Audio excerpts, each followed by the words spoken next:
može jedno pitanje. Je li znate možda ko je Josip Plenković? Ne znam.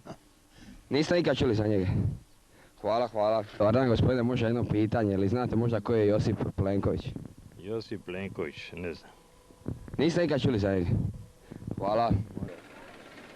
Dobar dan poštovani gledatelji, evo nas u još jednoj emisiji iz Splitske stvarnosti, televizije Baterijelo.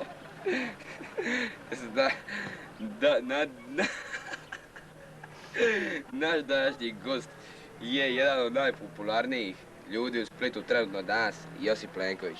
Gospodine Josipe Plenkoviću, kako se osjećate? Veoma dobro, ali bojim se u početku mikrofona, nema veze, bija sam na većini tih televizija. Sad se bojim mikrofona, ali ja sam pređu prevladati taj strah. Uvijek se u početku bojim mikrofona i veoma se dobro osjećam. Znali smo da ćete se dobro osjećati, ovdje smo uz more, a poznato je da ste po ljeti ovdje po cijele dane, ovo je vaš drugi dom. Kako se osjećate zavodeći mlade kupačice koje su inače vaše strašne obožavateljice? Ja se dobro osjećam, volim more i brodove. I uvijek sam volio more i brodove i mlade kupačice. Gospodine Plenkoviću, možete li nam reći nešto o tome koji je vaš idol, čovjek u kojega se vi ugledate, koji je ostavio utisak na vaš život? Moj čovjek u kojeg se ja ugledam zna ga od rođenja, on uvijek nosi morarsku majicu, bilo zima, bila ljeto i rebatinke. Priđa sam sa sobom, pije, igra sam sa sobom šah. U Kninu je uzima srpsku imovinu, ali je govorio da to nije kraj, nego posluđivanje, jer njima ne treba. Ja se s tim slažem, ja sam njega ugledan. Gospodine Plenkoviću, možete li nam reći nešto u koju školu idete, kako vam je u školi i kakve su vaše ocjene, kakvo vam je stanje, jeste popularni u školi, šta ljudi govore od vama i ostale stvari? U školi sam veoma zadovoljan, idem u ekonomsko-birotehničku školu u Splitu. U školi me zovu Banom, Smokvarom, šumskim ratnikom, šumskim pilićom, humanitarkom, carom, mecenom i patnikom. I veoma sam popularan, ocjene su dobre od 1 do 5, nekad se dobije 1, a nekad 5. A to je prosjek ocjena. Možete li nam reći u kakvom ste odnosu sa profesorom? U veoma dobrom odnosu i veoma visoko potkovanom odnosu.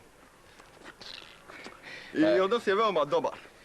Možete nam reći, gospodine Plenkoviću, ovo je sada mali problem što zadiremo u vašu intimu, ali nema veze, pitaćemo vas da li imate curu. Imao sam više cura, ali sve su me ostavile zbog toga što sam puno jeo smokve. I govorile su da se kad se one udaju za mene, da će svu lovu ja potrošiti u smokve. A ja sam rekao, neću svu, samo pola love, a pola u pive, a pola u smokve. Aha. Možemo li vam postaviti pitanje? U školi se priča da je jedna cura pobjegla na 10 dana iz kuće, a ravnateljica je u velikim sumnjama da je to zbog prevelike ljubavi prema vama koju je vi niste uzvratili. A zna se i da je pozvala vas na razgovor. Možete nam reći o čemu ste pričali? Pričali smo o ničemu. Ja sam joj rekao da ja s tim nemam ništa veze, ja stvarno s tim nemam veze. A ona je pobjegla u ključi zbog svojih problema. Znači nije radi vas, ne, radi problema. Aha, da je uzeo jednu seriju, dao je jednih dobrih 15 komada.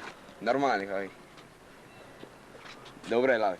Reci mi kako vam je stanje doma, reci mi sada više kad nema Caritasa i to, reci mi šta jedete, čime se hranite i to, reci mi. Opiši malo za naše gledatelje kako je stanje u vašoj kući, koliko televizija imate, na primjer, na čemu spavate, imate li doma plina i vode, ima li zraka i ostalo. Vode nema, što uzmem na fontanu. Hrana se ide u pučku kužinu, a ima 20 televizija, ali njena ne radi. Zato su sve iz kontejnera. To sam iz kontejnera diga. A recite mi I iz Knina su neke. A na čemu spavate? Na televizijama. Ko televizija imate u kući? U mojoj sobi je samo 20, u bratovoj 15, u kužini 10. A od tih televizija koliko ih imate u kući, recite mi koliko radi? Nijedna. Nijedna? Služe za ukras da drugi vide da su tu one. Možete nam reći odakle vam ta jaketa? Barba je ukrao u Kninu, kad se borija i zato dobro me služi. Nekome Srbinu kojemu nije ni trebala, sad meni služi. A me baci ostavija tamo kad otišao. Očito da vam te kemijske tu imaju neko posebno značenje, možete li reći nešto o tom? Imaju posebno značenje. U ovom kemijskom uvijek ispisujem datume. I zato stoji tu. Ovog se služim kad pišem u školi. Ovo je crvena kemijska, s ovom ne služi se ništa, malo je tu puknuta, ali služi za ukras, da se vidi da je to kemijska, nema tinta u njoj. A ovo je puntarica i njom se također služim kad pišem. Uvijek je držim kod sebe. Gospodine Josipe Plenkoviću, možete nam reći kako je vaše stanje sa novcom? Imate li vi uopće koju kunu u sebi? Nema, ali dobit će se kad se opljačka banka, kad se posudi iz banke. Recite vi, imate li novčanik? Nema, jer se pare drže u džepu, a ne u novčaniku, to je bezvezno bacanje novaca u novčanik. Recite nam što mislite o ovome predivnome danu i kako se osjećate trenutno? Ja sam veliki pjesnik, ja bih mogao sad skladati jednu pjesmu o ovome danu. Dan je lijep, kiša ne pada, ljudi idu ulicama, more je mirno i kraj kantuna Guska Guči. Gospodine Plenkoviću, poznato je da ste i veoma dobar pjesnik. Možete li nam ispjevati neku pjesmu iz svoga repertoara? Mogu. Na kraju jedine ulice u mome mistu stanuje čovjek koji se smije na bol. Za njega svi kažu da su mu oči od cakla i jedne slače govore da je lud. Čovjeka sa kraja ulice u mome mistu vole sva dica, ona mu blaže bol. Ali on im priča besjede s dalekih mora, sa putovanja na koja nije niša. Za čas se pritvori u smišno krnju, u dida mraza, gusara cara ili što ti pade na um. Čovjeka sa kraja ulice u mome mistu vole sva dica, ona mu blaže bol. A on im priča legende s dalekih mora, sa putovanja na koja nije niša. Za čas se pritvori u smišno krnju, dida mraza, gusara cara ili što ti pade na um.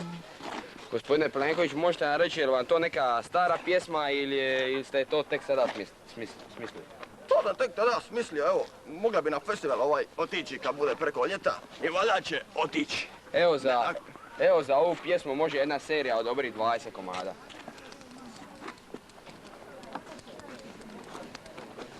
Svaka čast. Evo kad smo već kod pjesama, ako imate koju još jednu pjesmu ovako za naše gledatelje, to ćemo je malo poslije obraditi. Se slažete? Slažemo se, veoma se slažemo. Gospodine Plenković, recite nam nešto o svojoj vjeri. Ja sam veliki vjernik, uvijek sam bio vjernik i uvijek sam vjerovao u višu silu. Koja je to viša sila po vama? Ne znam ja koja je to viša sila, ali znamo da neka viša sila postoji i mora postojati, da je stvorila da ovdje budu ljudi i uvijek sam bio vjernik. Konkretno recite nam, idete u crkvu koju katoličku, pravoslavnu, muslimansku ili ne znam koji su vjerice? Idemo u katoličku crkvu Svete obitelji koja se nalazi u Lovretu, gdje je autobusna stanica, zatrogijska stanica, tu je ta crkva. I svake nedelje sam u crkvi, ministriram kao pobožan čovjek, jer to i jesam. Dobar i pošten čovjek. Gospodine Plenkoviću, recite nam koji je vaš životni moto, kakav čovjek želite biti i ko vam je u tome uzor? Uzor? Ja želim biti u penziji, a uzor su mi sve pijopije i pijančine. Ali kakav želite biti u duši? Dobar i pošten čovjek. Gospodine Plenkoviću, recite nam, jeste li poželjeli ikad da nekoga udarite šakom u glavu tako da se ne svijesti 5 dana? Ne, ja samo sebi opalim glavu unuzer kad mi pukne film i onda dobijem potres mozga pa idem u bolnicu se ličit par dana. Gospodine Plenkoviću, recite nam, imate li braća ili sestara? Imam 2 brata i 1 sestru. Oni su mlađi, pa onda dobijaju manju porciju u pučkoj kužini, ja dobijem veću. Gospodine Plenkoviću, mislim da to nije realan i dobar odnos prema svojoj braći. Rekli ste da želite biti dobar i pošten čovjek, a to baš nije u skladu sa... To je u skladu sa poštenjem, zato jer su oni manji i moraju manje pojesti. A ja sam veći i moram pojesti više. Ja mislim da je to totalno realno, a to je moralo i biti realno. Možete nam reći što je vaš otac po zanimanju? Profesor fizike. U kojoj školi predaje? Gimnaziji 4. I dili žute kartone. Jedini profesor koji dili žute kartone i s tim se slažem. A recite mi zašto on dili te žute kartone? Ako se ide krivom stranom skala, ako se sjedi na radijatoru, to je sve žuti karton. Crveni karton je ljuti bizon ili jedinica. Ljuti bizon ili jedinica. Recite nam koje su vaše najčešće ocjene u školi? Ljuti bizoni. U prijevodu? Jedinice. Hvala gospodine Josipa Plenkoviću.